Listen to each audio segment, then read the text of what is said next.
clung to the mountainside like a burial shroud, and Captain Elena Vasquez pressed her eye against the scope of her rifle with the same reverence others might reserve for prayer. 3,200 meters. The distance seemed impossible, even for someone with her reputation. Below, in the valley that had become a graveyard for so many of her comrades, the enemy convoy moved like ants across the barren landscape, unaware that death itself was watching from the peaks above. Elena had earned her nickname through 2 years of methodical precision that had left enemy forces whispering her name in the darkness of their bunkers. La Muerte del Angel, the Angel of Death. It wasn't just the kills that had earned her this title, though there had been many. 147 confirmed eliminations, each one a small victory in a war that seemed to have no end. It was the way she worked, silent, invisible, appearing from nowhere to deliver judgment with surgical precision before vanishing like smoke on the wind. But Elena knew something her enemies didn't, something her own commanders didn't even suspect. The Angel of Death was dying. The diagnosis had come 6 months ago, delivered by a military doctor whose hands shook as he read from the file.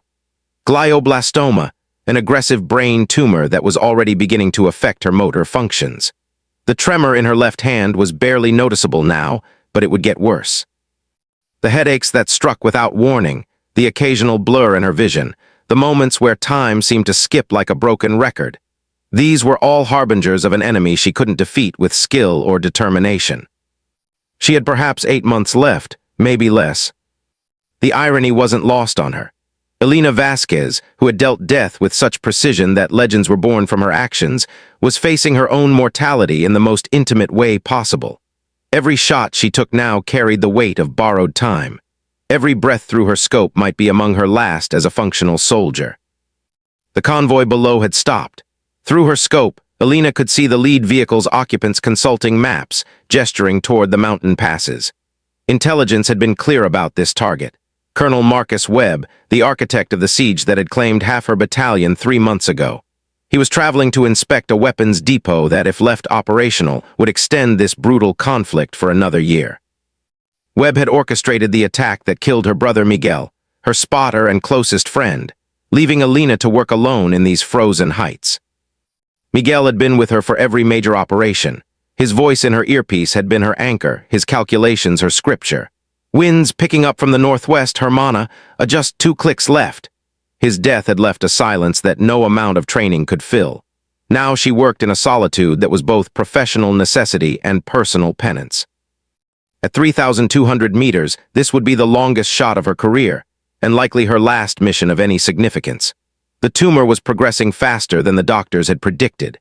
Yesterday, she had momentarily forgotten how to work the bolt of her rifle, staring at the mechanism as if it belonged to someone else. The spell had lasted only seconds, but it was a clear sign that her time was running short. Elena adjusted her position on the rocky outcrop, feeling the familiar bite of cold stone against her chest. The Remington M2010 had been modified specifically for her. A longer barrel, custom trigger, and a scope that had cost more than most soldiers made in a year. It had been her companion through dozens of operations, its weight and balance as familiar to her as her own heartbeat. She began her breathing ritual, the meditation that transformed her from human to instrument. In, hold, out, the world narrowed to the circle of her scope. The convoy, the target, the impossible distance between intention and impact. She calculated windage, elevation, the Coriolis effect of the Earth's rotation, the density of air at this altitude. Variables that would have overwhelmed a lesser marksman became a symphony of precision in her mind. But as Elena settled into her final preparations, something unexpected caught her attention through the scope. A child, a local girl, perhaps 8 or 9 years old, had wandered into the convoy's area, apparently separated from her family. She was standing dangerously close to Webb's vehicle, crying and looking around frantically. The soldiers were shouting at her in English, their weapons raised, but the child clearly didn't understand. Elena's finger hovered over the trigger. She had a clear shot at Webb, who had stepped out of his vehicle and was barking orders at his men about the girl. But taking the shot now would almost certainly result in the child's death, either from the panic that would follow or from being caught in the crossfire as the convoy responded to the sniper attack. This was the moment that would define not just the success of her mission, but the legacy of the Angel of Death. Elena had built her reputation on precision, on the ability to eliminate targets without collateral damage. She had never killed an innocent, never taken a shot that might harm civilians. It was a code she had maintained even when it meant passing up easier shots or compromising her position. Now, facing her final mission, she had to choose between completing the objective that could save hundreds of lives and maintaining the moral compass that had guided her entire career. The child stood frozen in fear, unknowing that she held the fate of the angel of death in her small, trembling hands. Alina lowered her rifle slightly, her decision crystallizing with painful clarity. She couldn't take the shot, not with the child in danger. But as she watched through her scope, something extraordinary happened that would change everything she thought she knew about this mission. The little girl, still crying and confused, suddenly looked up directly at Alina's position on the distant mountain. It should have been impossible. The range was too great, the camouflage too perfect, the angle too obscured. Yet the child's eyes seemed to lock onto hers across the impossible distance, and slowly, deliberately, the girl raised her small hand and pointed straight at Colonel Webb. Alina's blood turned to ice. The child wasn't lost or separated from her family. She was part of this. Through her scope, Alina watched as the girl's tears stopped with mechanical precision. The confused, frightened expression melted away, replaced by something cold and calculating that no 8-year-old should possess. The child reached into a small bag she carried and pulled out what appeared to be a simple wooden toy.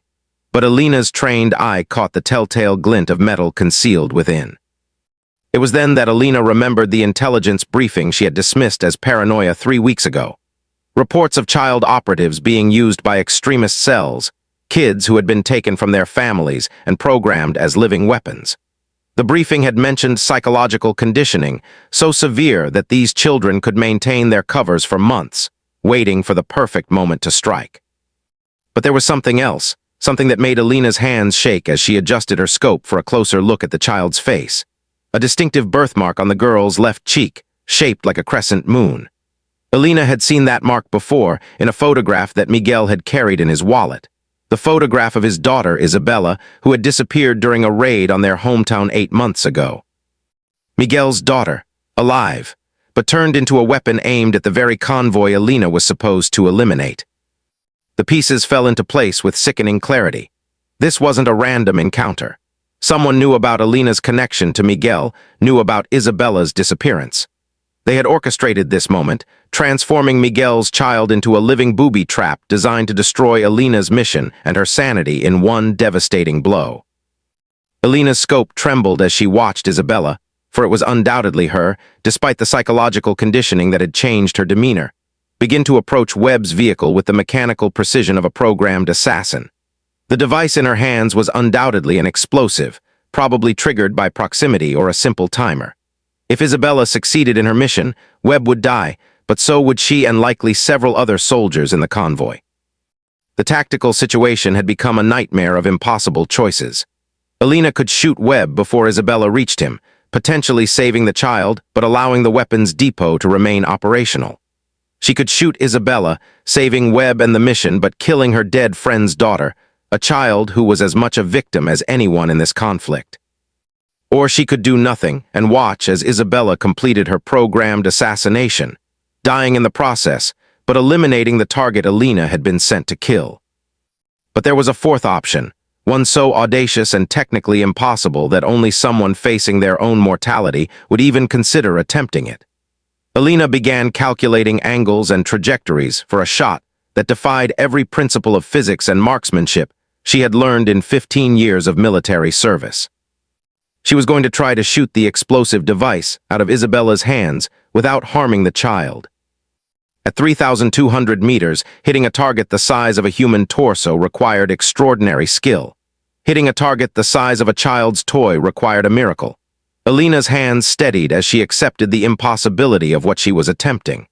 The tumor in her brain, which had been her death sentence, suddenly became irrelevant. She had nothing left to lose. Alina adjusted her scope with micro-precise movements, accounting for wind shear at multiple altitudes, the Earth's rotation, the slight tremor in her left hand that she could no longer ignore. Isabella was now 50 meters from Webb's vehicle and closing steadily. The device in her hands had begun to emit a faint red glow, definitely a timer, probably set to detonate within the next 2 minutes. Through her scope, Alina could see Webb's security detail finally recognizing the threat. Weapons were being raised, shouts were echoing across the valley. In seconds, Isabella would be cut down by automatic rifle fire, the explosive would detonate, and everyone in the immediate area would die. Alina's breathing slowed to an almost meditative state. The world condensed to a single point of focus, the small wooden toy in a child's hands, 3 kilometers away.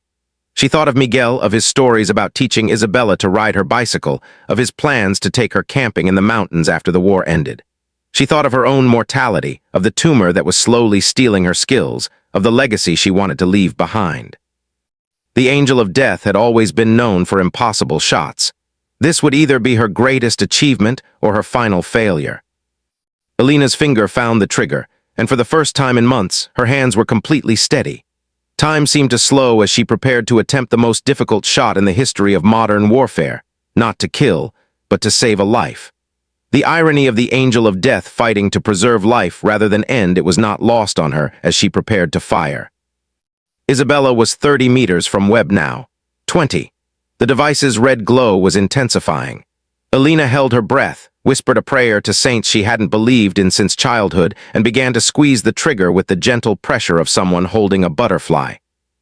The shot rang out across the valley like thunder, the sound echoing off the mountain walls in diminishing waves. For a moment that stretched into eternity, Alina couldn't see through her scope. The recoil had displaced her view, and she frantically adjusted to reacquire the target.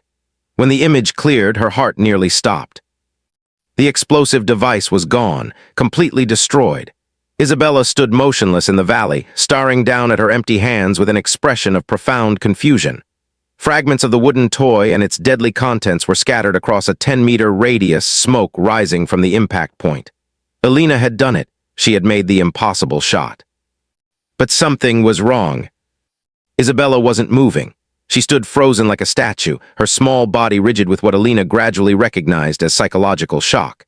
The destruction of the device had triggered something in the child's conditioned mind, like a computer program encountering an error it couldn't process. Isabella had been programmed for one scenario: deliver the device and die with her target. The program hadn't accounted for the device being destroyed by an impossible shot from an impossible distance. Through her scope, Alina watched as Isabella began to convulse, falling to her knees in the dust. The psychological conditioning that had turned Miguel's daughter into a weapon was collapsing, and the child was experiencing what could only be described as a complete mental breakdown. Alina had saved Isabella's life, but she might have shattered the girl's mind in the process. Webb's security team had surrounded the child, their weapons trained on her small form. Alina could see Webb himself approaching cautiously, barking orders that she couldn't hear from this distance. The colonel was clearly trying to understand how a child's toy had exploded without detonating, how his would-be assassin had been neutralized by what appeared to be an act of divine intervention. But Alina's relief at successfully completing the impossible shot was short-lived. Her scope suddenly went dark, not broken, but something was blocking her view. She pulled back from the rifle to see a shadow falling across her position. Someone was standing directly behind her. Magnificent shot, Captain Vasquez. Absolutely magnificent. Alina spun around, her sidearm half drawn, to find herself face to face with a man she had assumed was dead. General Ricardo Santos, her former commanding officer, stood calmly on the rocky ledge behind her position. Santos had supposedly been killed in action 6 months ago. Alina had attended his memorial service, had seen his flag-draped coffin lowered into the ground. "Surprised to see me?" Santos smiled, but it was the cold expression of a predator, not the warm grin Alina remembered from their years serving together. "You always were the best student I ever had. Even dying, even with that tumor eating away at your brain, you still managed to make a shot that will be talked about in military academies for the next century." Alina's blood ran cold. "How do you know about the tumor?" "I know everything about you, Alina. I've been watching you for months, orchestrating this entire scenario. The intelligence about Webb's convoy, the timing of this mission, even Isabella's conditioning.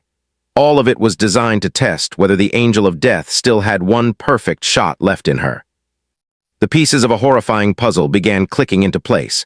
Santos had access to Alina's medical records, her mission briefings, her personal history.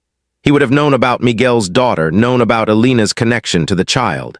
But why orchestrate such an elaborate test? Why fake his own death? "You're working with them?" Alina realized, her voice barely above a whisper. The enemy, you've been feeding them intelligence. Santos laughed, the sound echoing off the mountain walls. Working with them? Alina, I am them. I've been playing both sides of this conflict for 3 years, prolonging the war to serve interests that go far beyond national boundaries. The weapons depot Webb was heading to inspect. It's stocked with arms I've been selling to both sides. This war has been incredibly profitable for those of us smart enough to see the bigger picture. Alina felt the ground shifting beneath her, not literally but metaphorically. Everything she had believed about this conflict, about her missions, about the righteousness of her cause, was being revealed as an elaborate deception. Miguel, did you? I ordered the strike that killed your brother, yes. He was getting too close to discovering my arrangement with our supposed enemies. Miguel always was too honest for his own good, but his death served a useful purpose. It gave me the perfect psychological pressure point to manipulate you. Alina's hand moved toward her pistol, but Santos shook his head calmly. I wouldn't if I were you. You see, this mountain is surrounded by my people. The moment you took that impossible shot, you proved that even dying, the angel of death is still the most dangerous sniper alive. That makes you incredibly valuable to the right buyer. You're insane if you think I'll work for you. Work for me? Alina, you already have. Every target you've eliminated over the past 2 years has been carefully selected to advance my interests. Every mission has been designed to prolong this conflict and maximize profit. You've been my unwitting assassin all along. The revelation hit Alina like a physical blow. 147 kills, each one supposedly in service of peace and justice, had actually been part of an elaborate war profiteering scheme. She had been turned into a weapon just as surely as Isabella had been, except her conditioning had been psychological rather than chemical. But now, Santos continued, I have a proposition for you. You're dying, Alina.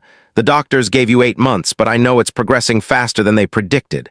Yesterday's incident with the rifle bolt wasn't your first episode, was it? The tumor is taking your motor functions, your memory, your skills. Soon, the angel of death will be just another casualty of war. Alina said nothing, but Santos could see the truth in her eyes. I can offer you something better than a slow, degrading death in a military hospital. One final mission, one perfect shot that will secure your family's financial future forever. Your sister Maria, her children, they'll never want for anything. All you have to do is eliminate one target for me. Who? The word escaped Alina's lips before she could stop herself. Santos smiled and pointed down into the valley, where Webb's convoy was still clustered around the motionless form of Isabella. Colonel Marcus Webb, the shot you were supposed to take today but couldn't because of the child. He's become inconvenient to my operations, too honest, too committed to actually ending this war. His death will be blamed on enemy action, and the conflict will continue for another profitable year. Alina stared down at the valley, her mind racing. Webb was still there, still vulnerable, still within range of her rifle. Isabella had been moved away by medics. The child was no longer in danger. She could take the shot that had been her original mission, fulfill Santos's request, and secure her family's future all in one perfectly placed bullet. But it would also mean accepting that her entire career had been built on lies, that every life she had taken had been in service of greed rather than justice. It would mean becoming willingly complicit in the deception that had already destroyed so much of what she believed in. Santos watched her internal struggle with the patience of someone who had orchestrated this moment down to the smallest detail. Tick-tock, Alina. The tumor isn't going to wait for your moral crisis to resolve itself, and neither will Webb. His convoy will be moving again soon. Alina looked through her scope one more time, seeing Webb clearly in the crosshairs. At this range, it would be an easy shot, certainly easier than the impossible trajectory she had just completed to save Isabella. Her finger found the trigger as she faced the most important decision of her life: die as the angel of death, or live long enough to discover what she might become in its place. Alina's finger tightened on the trigger, but instead of firing at Webb, she suddenly pivoted the rifle toward Santos. The general's eyes widened in surprise, but he didn't flinch. He had expected this possibility. You can't kill me, Alina. My death triggers a dead man's switch. If I don't check in with my associates within the next hour, your sister Maria and her children will be eliminated. I've spent months putting this insurance policy in place. Alina kept the rifle trained on him, her mind calculating possibilities faster than her deteriorating brain should have allowed. The tumor was progressing, but in this moment of ultimate crisis, her tactical thinking was crystal clear. "You made one mistake, Ricardo." "And what's that?" "You told me the truth." Without warning, Alina swung the rifle back toward the valley and fired. But her target wasn't Webb, it was the radio antenna on the colonel's command vehicle. The precision shot, fired at an impossible angle while the rifle was moving, severed the antenna cleanly. A second shot destroyed the backup communication equipment on the secondary vehicle. Santos realized what she was doing a fraction of a second too late. Alina had cut off the convoy's ability to communicate with the outside world, trapping Webb and his men in a communications blackout that would last until they reached their destination. "Now," Alina said, turning the rifle back toward Santos, "your associates won't receive their expected check-in from Webb's elimination. They'll assume he's still alive, which means Maria is safe, and you're about to become very dead." Santos reached for his sidearm, but Alina was faster. Her shot took him center mass, and he collapsed against the rocky outcrop with a look of genuine surprise on his face. You don't understand," he gasped. "The network, it's bigger than just me. Killing me won't stop anything." "Maybe not," Alina replied, moving closer, "but it'll slow them down." As Santos lay dying, Alina quickly searched his equipment and found what she was looking for, a specialized communication device that would give her access to his network. She also found detailed files about the war profiteering operation, including names, locations, and financial records that would be invaluable to legitimate intelligence agencies. But Alina's moment of victory was short-lived. The exertion of the past hour had triggered another neurological episode. Her vision blurred, her hands began to shake uncontrollably, and she felt the familiar sensation of time skipping like a broken record. The tumor was advancing rapidly, accelerated by the stress of the mission. She had minutes, maybe hours, before her motor functions deteriorated beyond recovery. Alina looked down at the valley one more time. Webb's convoy was preparing to move, unaware of how close they had come to disaster. Isabella was being loaded into a medical vehicle, alive but catatonic.